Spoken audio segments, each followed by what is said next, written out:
Hello, and I'm so excited to talk to Dr. Sanchez with the Reading School District. Dr. Sanchez, I want you to talk about what you're doing at the school district, and because the CAO project has named you one of our community champions this year. So thank you for being on our interview.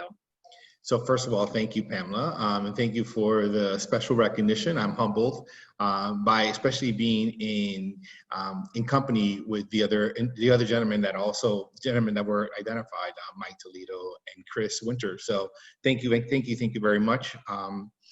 Something that I've learned from a kid. My mother simply has taught me to put your head down, be humble, and work hard. And for it to be recognized, I really appreciate that. Well, and if you could talk a little bit about what you guys are doing with the Reading School District, because it's kind of a large school district with a lot of students, and we've never had to prepare for something like this pandemic. So tell us what you're doing. Correct. So unprecedented events have caused us to figure out how to take teaching and learning remotely. A district of almost 18,000 students. It became a really big challenge, as not everyone has technology or the internet access, if they have technology, to be able to do the online learning. So for the last 6 weeks, we have been distributing Chromebooks to families identified having a need for an instrument to be able to continue with their learning.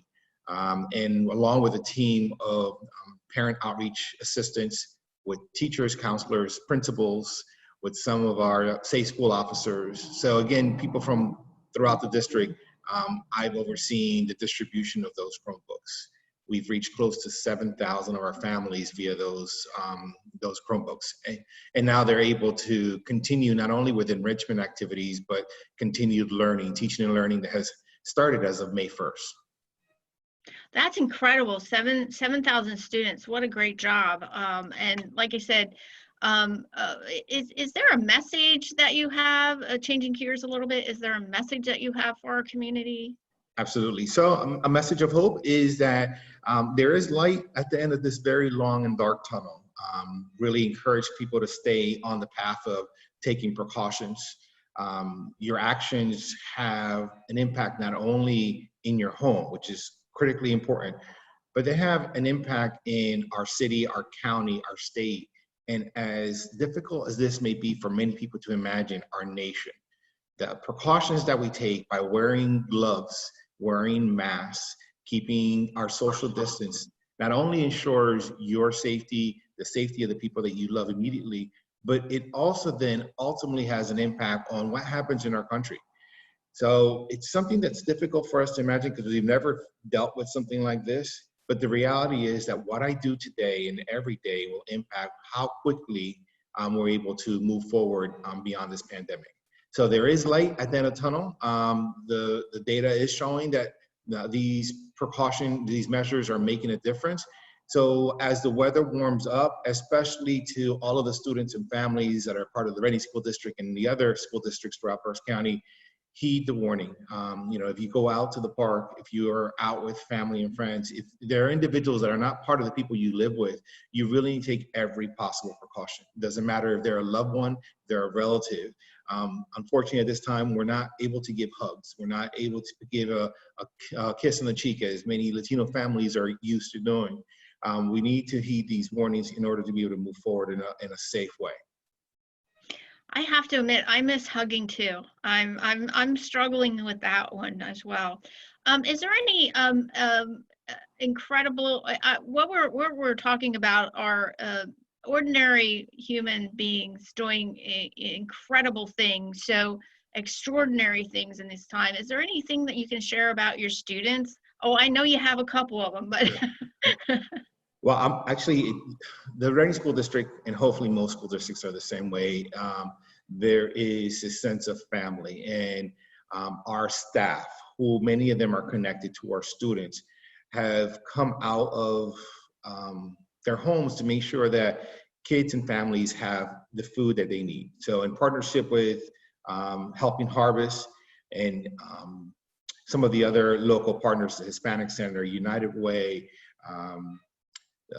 Olivet Boys and Girls Club, Daphne, from, I'm forgetting her organization, we have partnered to ensure that families throughout Reading and Berks County are getting the food that they need. And many of our staff members, again, many of them who are parents or have relatives who have children, they have, using the precautions, the social distancing, gloves, masks, they're out there on an almost daily basis to ensure that food is distributed. The lines that you see wrap around our buildings, people waiting for food, breaks your heart.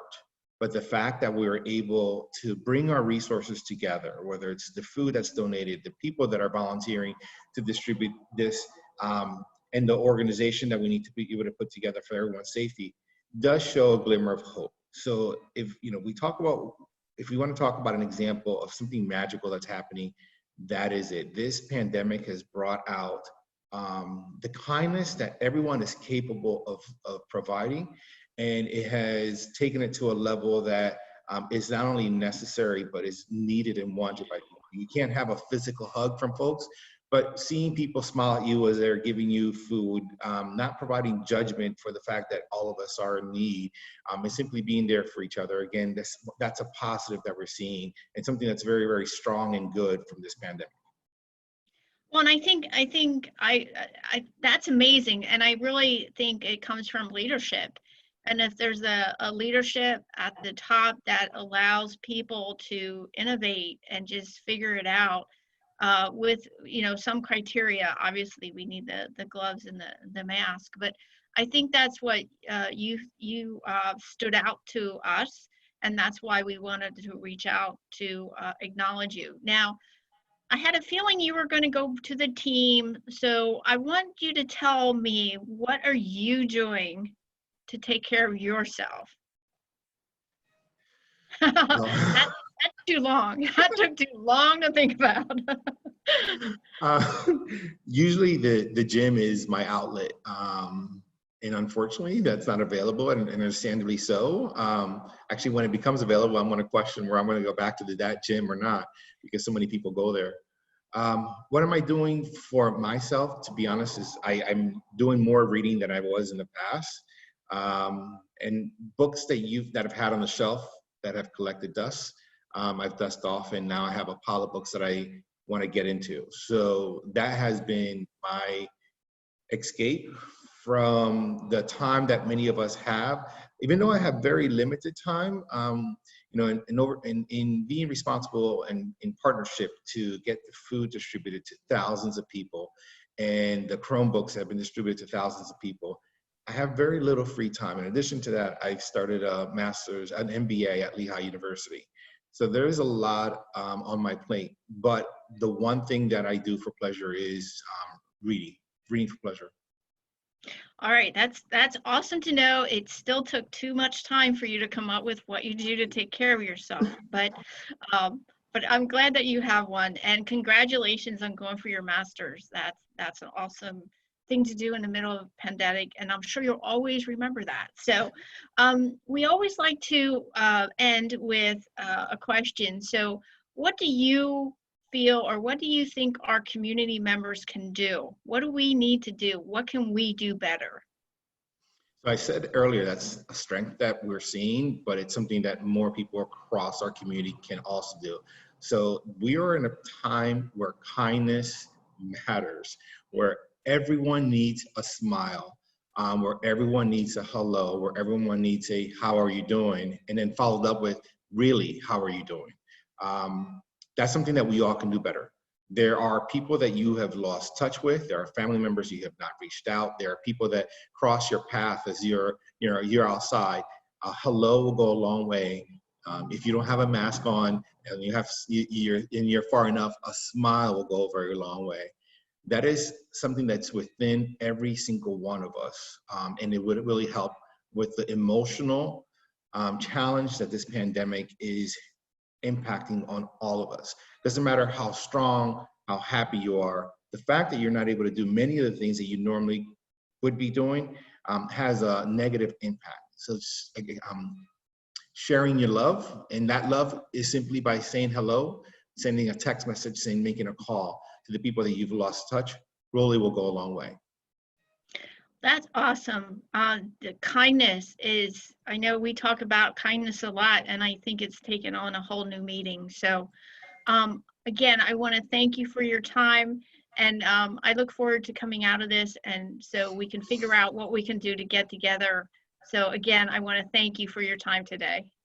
Thank you, Pamela.